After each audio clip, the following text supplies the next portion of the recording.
റംസാൻ മൊഴികൾ തയ്യാറാക്കി അവതരിപ്പിക്കുന്നത് അബ്ദു ശിവപുരം. ലോക മുസ്ലിം മനസ്സുകളിൽ അനിർവചനീയമായ ചിന്തകളാണ് ബദർ ഉണർത്തുന്നത്. ഇസ്ലാമിൻ്റെ വിജയനിദാനം നാം കാണുന്നത് ബദറിലൂടെയാണ്. ഹിജ്റ 2-ാം വർഷം റമദാൻ 17-നായിരുന്നു ഇസ്ലാമിക ചരിത്രത്തിൻ്റെ നാഴികക്കല്ലായ ബദർ യുദ്ധത്തിന് തുടക്കം കുറിക്കുന്നത്. വിശ്വാസവും അവിശ്വാസവും തമ്മിലുള്ള സംഘട്ടനമായിരുന്നു ബദർ. ഈ പോരാട്ടത്തിൽ സത്യവിശ്വാസത്തിന് വിജയം കൈവരിക്കാൻ കഴിഞ്ഞു. ബദർ ആകസ്മികമായുണ്ടായതും എന്നാൽ അനിവാര്യതയുമായിരുന്നു. കച്ചവടാവശ്യാർത്ഥം ഷാമിലേക്ക് പുറപ്പെട്ട അബൂ സുഫിയാനെയും സംഘത്തെയും പിടികൂടുക ലക്ഷ്യം വെച്ചായിരുന്നു നബി സല്ലല്ലാഹു അലൈഹി വസല്ലമയും 313 അനുയായികളും റമദാൻ 12-ന് ബദറിലേക്ക് പുറപ്പെട്ടത്. നബി സല്ലല്ലാഹു അലൈഹി വസല്ലം പറഞ്ഞു, ഷാമിൽ നിന്നും ഖുറൈശികൾ ധാരാളം സ്വത്തുക്കളുമായി കടന്നു വരുന്നുണ്ട്. അതിനാൽ വേഗം പുറപ്പെടുക. അള്ളാഹു നിങ്ങൾക്കിത് ഗനീമത്താക്കി തരാൻ മതി. ഇതിൽ മുഹാജിറുകളുടെ സ്വത്തും ഉണ്ടായിരുന്നു എന്നതിലാണ് ഈ പ്രവചനം. ഈ കച്ചവടത്തിലെ ലാഭം കൊണ്ട് മദീനയെ ആക്രമിക്കാൻ ഖുറൈശികൾ പദ്ധതി ഇട്ടു എന്ന വിവരം പ്രവാചകൻ അറിഞ്ഞിരുന്നു.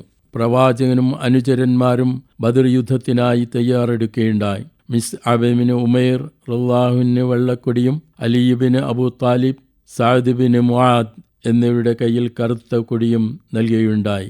പ്രവാചകൻ ഞങ്ങളെ അന്വേഷിച്ചുവെന്നറിഞ്ഞ കച്ചവട സംഘം മടക്കയാത്ര വഴി തിരിച്ചുവിടുകയും ഹിജാസിലെത്തിയപ്പോൾ ലംദമിന് ഉമറിനെ മക്കയിലേക്ക് അയച്ച് വിവരം കൈമാറുകയുമുണ്ടായി. ലംദമിന് ഉമർ വിളിച്ചു പറഞ്ഞു, സ്വത്തുക്കൾ രക്ഷിച്ചുകൊള്ളുവിൻ. മുഹമ്മദും അനുചരന്മാരും നിങ്ങളുടെ ധനങ്ങളോടും ആളുകളോടും ഏറ്റുമുട്ടാൻ പോകുന്നു. അവരും ധനങ്ങളും നിങ്ങൾക്ക് വിനഷ്ടമാകും. അതിനാൽ വേഗം സഹായിക്കുവിൻ. ഇത് കേട്ട ഖുറൈശികൾ അത്ഭുതസ്തബ്ധരായി. അബൂജഹൽ വിളിച്ചു പറഞ്ഞു, എല്ലാവരും പുറപ്പെടുവിൻ.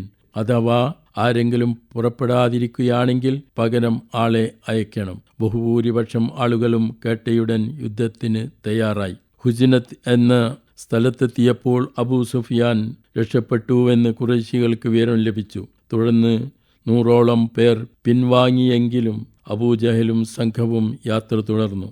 300-ൽ പരം അനുയായികളും 3 കുതിരകൾ, 70 ഒട്ടകങ്ങൾ, 8 വാളുകൾ, 9 അങ്കികളുമായി മുസ്ലിം സൈന്യം ഒരു ഭാഗത്തും 700 ഒട്ടകങ്ങൾ, 1000 കുതിരകളുമായി സർവായുധ വിഭൂഷിതരായി ആയിരക്കണക്കിന് ശത്രുക്കൾ മറുഭാഗത്തും നിലയുറപ്പിച്ചു. യുദ്ധമുഖത്ത് വെച്ച് പ്രവാചകൻ പ്രാർത്ഥിച്ചു, അല്ലാഹുവേ, ഖുറൈശികൾ ശക്തിയോടെയും അഹംഭാവത്തോടും കൂടി നേരിടാൻ വന്നിരിക്കുന്നു. ഞങ്ങൾ അശക്തരെന്ന് നിനക്കറിയാമല്ലോ.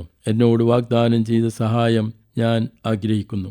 മുസ്ലിങ്ങളുടെ കുടിവെള്ളത്തിൻ്റെ ജലാശയം പൊളിക്കാൻ വന്ന അസ്വദിനെ ഹംസ റളിയല്ലാഹു വധിക്കുകയുണ്ടായി. താമസം വിനാ ശൈബത്തും സഹോദരൻ ഉത്ബത്തും മകൻ വലീദും ശത്രു സൈന്യത്തിൽ നിന്ന് മുന്നോട്ട് വന്നു. ഉബൈദത്ത്, ഹംസ, അലി റളിയല്ലാഹു അൻഹും മുസ്ലിം സൈന്യത്തിൽ നിന്നും പോർക്കളത്തിലിറങ്ങി. ഉബൈദത്ത് വഴിമധ്യേ രക്തസാക്ഷിയായി.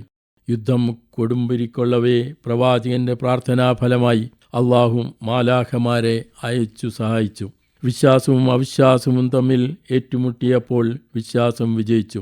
പ്രവാചക അനുചരന്മാരുടെ വിശ്വാസദാർഢ്യമായിരുന്നു ബദറിൽ ഇസ്ലാം വെന്നിക്കൊടി പാറിക്കാൻ കാരണമായത്. സത്യത്തിന്റെ മാർഗത്തിൽ നിലകൊള്ളുന്ന വിശ്വാസികൾക്ക് എന്നും കരുത്തും പ്രചോദനവുമാണ് ബദർ ദിന സ്മരണകൾ. റംസാൻ മൊഴികൾ തയ്യാറാക്കി അവതരിപ്പിച്ചത് അബ്ദു ശിവപുരം.